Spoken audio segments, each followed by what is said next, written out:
धुले शहर के ward number 4 में हजारों वोटर कार्ड्स बेकार अनुपयोगी हालत में मिलने की चौंकाने वाली घटना सामने आई है, जिससे राजनीतिक गलियारों में हलचल मच गई।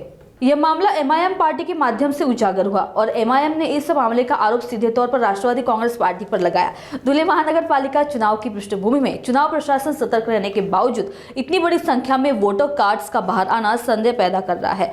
एमआईएम के कार्यकर्ताओं ने यह सारा वोटर कार्ड्स का संग्रह ढूंढ निकाला और चुनाव प्रशासन की कार्यप्रणाली पर सवाल उठाए। एमआईएम नेताओं का कहना है कि यह सारा खेल चुनाव में गड़बड़ी करने या मतदाताओं पर असर डालने के लिए किया गया हो सकता है। इस मामले पर एमआईएम नेता इरशाद जहांगीरदार ने धुले महानगर पालिका आयुक्त से मिलकर सख्त कार्रवाई की मांग की है और कहा कि यह लोकतांत्रिक प्रक्रिया में बड़ा घोटाला हो सकता है, इसलिए दोषियों के खिलाफ तत्काल फौजदारी मामला दर्ज कर सख्त जांच की जानी चाहिए, अन्यथा वे तीव्र आंदोलन करेंगे। मगर अब सवाल यह खड़ा हो रहा है कि चुनाव के एक दिन पूर्व वोटर कार्ड्स गड़बड़ी का यह मामला क्या गुप्त और निष्पक्ष मतदान प्रक्रिया पर प्रभाव नहीं डालता?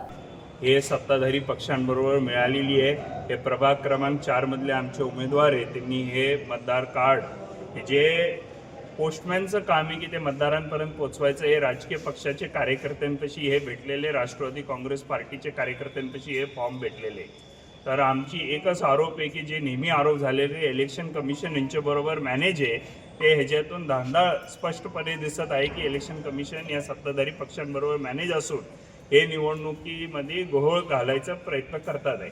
माझा सर्वप्रथम प्रश्न आहे की जेव्हा इलेक्शन कमिशनचे एनव्हलप्स जर प्रायव्हेट माणसापाशी भेटतात तरी इलेक्शन कमिशनचं साफ फेलियर आहे।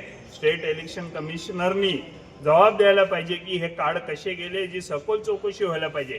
जर हे धुळ्यात भेटले तर अख्ख्या महाराष्ट्रामध्ये सत्ताधारी पक्षांकडून इलेक्शन मॅनेज करायचं काम इलेक्शन कमिशनला पकडून झालेलं आहे, हे स्पष्टपणे ह्याच्यात दिसून येत आहे। आणि आमची आता आम्ही आयुक्तांना भेटणार आहे, एसपी धुळ्यांना भेटणार आहे आणि संबंधितांवर आम्ही गुन्हे दाखल करायची मागणी करणार आहे। कारण जर अशा निवडणुका होत असतील तर खरे मतदारांचा हक हिरून घ्यायचं काम हे भ्रष्टाचारी लोक करतात, ह्याच्यातून स्पष्टपणे दिसून येत आहे।